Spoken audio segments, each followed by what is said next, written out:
Je vous dis bonjour à nouveau. Quelquefois, il y a des gens qui s'étonnent. Ils disent, ah, mais oui, professeur Alou, comment un grand historien, un grand intellectuel comme ça, il vient nous parler de Jésus.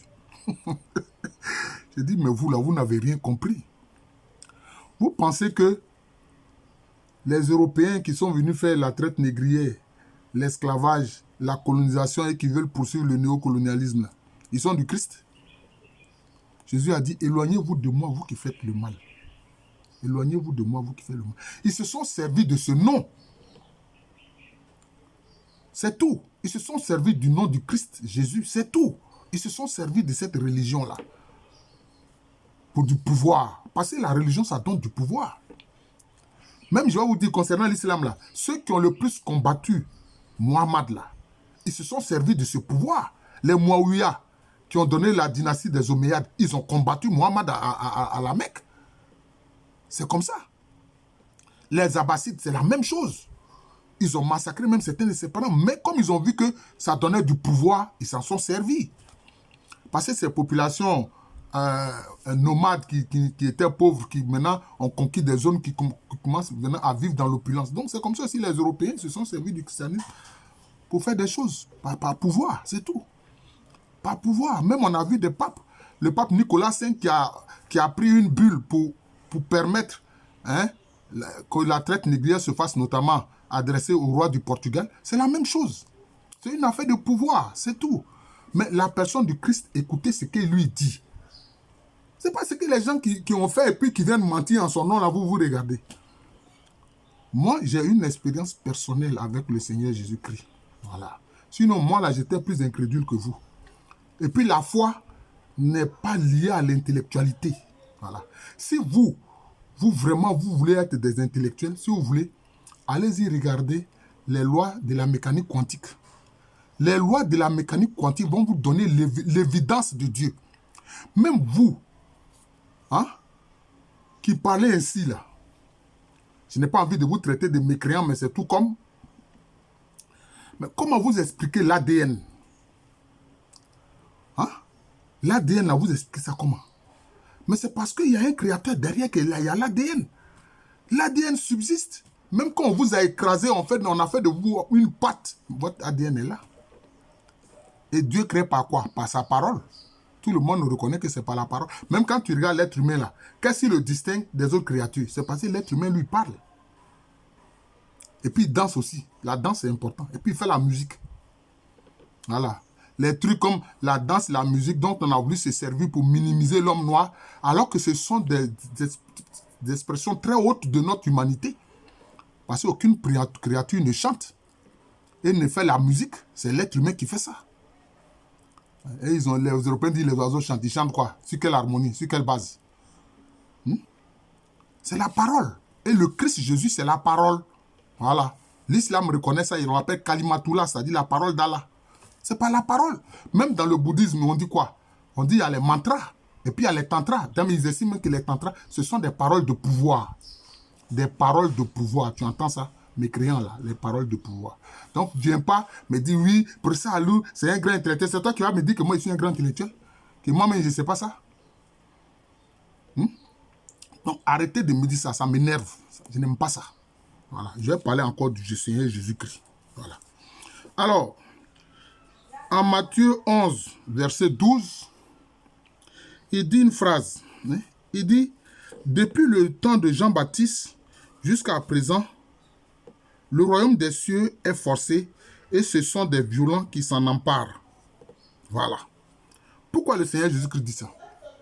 Il dit depuis le temps de Jean-Baptiste. Parce que quand il allait se faire baptiser par Jean-Baptiste et que l'Esprit Saint est venu reposer sur lui, lui-même, sa présence, c'était la présence du royaume de Dieu. C'est pour ça qu'il a dit aux gens, quand on vous dit le royaume des cieux est ici ou là, n'allez pas vers où les gens vous indiquent. Voilà que le royaume des cieux, le royaume de Dieu est au milieu de vous. Mais quand il dit que le royaume de Dieu est au milieu de vous, il parlait de lui. Il parlait de lui, Jésus-Christ. Il dit que là où il est là, le royaume de Dieu est là. C'est comme ça. C'est comme ça. Il faut comprendre ça. Maintenant, il dit que les gens s'en emparent par la violence. Comment? il faut comprendre une chose. La foi inébranlable s'exprime comme une violence. Je répète, la foi inébranlable s'exprime comme une violence. Mais pas comme une violence pour aller tuer les gens comme les prétendus djihadistes qui ne sont que des criminels, hein, des buveurs de sang, hein, des maudits de la pire espèce qui tuent des êtres humains comme s'ils ont une fois créé un être humain. Vous partez tuer des gens, et là encore, voilà, vous voyez encore des gens qui sont en train de dévoyer l'islam en prétendant que les massacres, les tueries, là, c'est au nom de l'islam, c'est au nom du prophète Mohammed. Voilà les faits. Dans l'histoire, il y a toujours eu des gens comme ça. Alors que une phrase du Coran dit « À toi ta religion et à moi ma religion ». Point de contrainte en religion.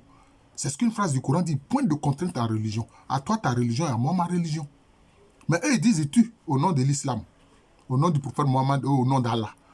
Allah ne les a pas envoyés tuer les gens. Voilà. Donc, vous voyez, donc c'est ça. Bon. Maintenant, pourquoi est-ce que la foi inébranlable est comme une violence? Ce n'est pas une violence physique, non. C'est une violence pour obtenir ce qu'on désire auprès de Dieu. Regardez par exemple la femme cananéenne, là, syro-phénicienne, où Jésus est parti dans la région de Tyr et de Sidon. Et puis, elle est venue le voir. Elle n'est pas juive. Elle est venue le voir pour lui dire moi, ma fille est possédée, etc. par un démon, il faut la délivrer. Et qu'est-ce que Jésus dit pour la mettre à l'épreuve? Il dit, il n'est pas bon de prendre le pain des enfants, des petits-enfants, pour les donner aux petits chiens. Mais la réponse de la femme, là, ça manifeste une foi violente. Elle a dit, oui, Seigneur, c'est vrai. Mais n'oublie pas que les petits chiens, là, ils mangent les miettes qui tombent de la table des enfants. Mais c'est une parole qui a touché profondément le Seigneur Jésus-Christ. C'est comme s'il a été contraint de lui donner ce qu'elle demandait. Il a dit quoi? Va, à cause de cette parole-là, ta fille est délivrée. Et c'était comme ça. Elle est partie, elle a constaté qu'effectivement le démon avait quitté sa fille. Donc, c'est comme si ça a été l'expression d'une foi violente. Hein? Regarde cette femme qui saignait depuis 12 ans. Elle est passée dans les mains de toutes sortes de médecins. Elle s'est dit, elle a entendu dire que Jésus était dans les parages. Elle s'est dit, mais si j'arrive même à toucher ne serait-ce que la frange de son habit, là, je serai guéri. Mais est-ce qu'elle a fait ça avec la volonté de Jésus? Non. Parce que Jésus, au milieu des hommes, il est le royaume de Dieu. Elle a tout fait. S'approcher malgré que la foule était nombreuse pour toucher la frange de son habit. Jésus a dit, ah, une force est sortie de moi. Quelqu'un m'a touché. Ces apôtres disent, mais la foule te presse de partout. Comment tu peux dire que quelqu'un t'a touché? Il dit, non, quelqu'un m'a touché parce qu'une force est sortie de moi. Et puis la femme tremblante est venue dire, ah, c'est moi qui t'ai touché. Elle a avoué. En principe, quand quelqu'un saigne comme elle saignait là, quand elle touche les gens, c'est comme si elle les souille, selon la loi juive. Voilà. Parce que si tu touches le sang là, c'est comme si tu es souillé. Il te faut prendre un grand bain de purification. Donc, vous voyez, c'est ça. C'est ça. C'est ça. C'est ça. C'est comme on le voit. Bon, là c'est que ça concerne l'Ancien Testament. Ce n'est pas le moment où Jésus est présent comme royaume de Dieu au milieu des gens. Comment Jacob a réagi quand il a été confronté à ce personnage énigmatique qu'on dit être un ange, etc., contre qui il s'est battu pendant tout le temps? Il a dit, mais si tu ne me bénis pas, je ne vais pas te lâcher. Si tu ne me bénis pas, là, je ne vais pas te lâcher. Vous comprenez? C'est ça la foi. Mais la personne a fini par dire, mais tu ne t'appelleras plus Jacob, tu t'appelles Israël, parce que tu as lutté avec Dieu et tu t'en es sorti victorieux. Donc c'est ça en fait la foi. La foi, c'est une conviction, c'est tel que, c'est pour ça qu'il y a eu des martyrs. C'est pour ça qu'il y a eu des martyrs. Hein? Des gens qui ont accepté d'être tués à cause de Jésus. Parce qu'ils sont convaincus, hein, de la vérité qu'est Jésus. Il dit, mais si vous voulez me tuer, allez-y. Ne vous gênez pas. Et ça, comme Jésus, le Christ a dit, il dit, mais allez-y, faites de toutes les nations des disciples. Il a dit de toutes les nations des disciples. Il n'a pas dit des Caucasiens, il n'a pas dit des Amérindiens, il n'a pas dit des Chinois, il dit de toutes les nations. Les nations africaines sont dedans. Et moi, je suis dans les nations africaines aussi. C'est tout. C'est tout. Les gens ont eu une idée de Dieu à travers le monde. Des idées plus ou moins justes. Maintenant, le Christ, lui, c'est Dieu lui-même qui s'incarne, qui vient parler aux gens, aux hommes, directement. C'est ça que les gens ont du mal à croire. C'est pour ça que la foi en Jésus-Christ, si vraiment le Seigneur, même par l'Esprit Saint, ou bien lui-même ne vient pas te révéler ce qu'il est, tu ne peux jamais croire en Jésus-Christ. C'est pour ça qu'il a dit, si le Père ne t'envoie pas vers moi, là, tu ne peux pas croire en moi. Donc, c'est ça. C'est cette violence apparente de la foi. C'est ça qui a fait que le Seigneur Jésus-Christ a dit cette phrase. Depuis le temps de Jean-Baptiste jusqu'à présent, le royaume des cieux est forcé et ce sont des violents qui s'en emparent. Voilà, c'est comme ça. C'est comme ça. On a vu le cas aussi, oh, je suis déjà à 10 minutes 50. On a vu le cas aussi de ce centurion romain. Il est venu trouver Jésus, il dit, ah vraiment, il y a mon serviteur chez moi à la maison, il souffre terriblement. Il faut venir le guérir, s'il te plaît. Jésus dit, ok, d'accord, allons-y, je vais le guérir. Il dit, mais Seigneur, je ne suis même pas digne que tu viennes chez moi. Mais dis seulement une parole et mon serviteur sera guéri. Parce qu'il voit qu'il croit en la puissance de la parole du Seigneur Jésus-Christ. C'est pour ça que le Seigneur Jésus-Christ a dit, mais même dans tout Israël, je n'ai jamais vu une foi comme la foi de ce centurion romain là. Vous comprenez? Mais parce que sa foi est très forte. Il dit, mais tu n'as même pas besoin de te déplacer.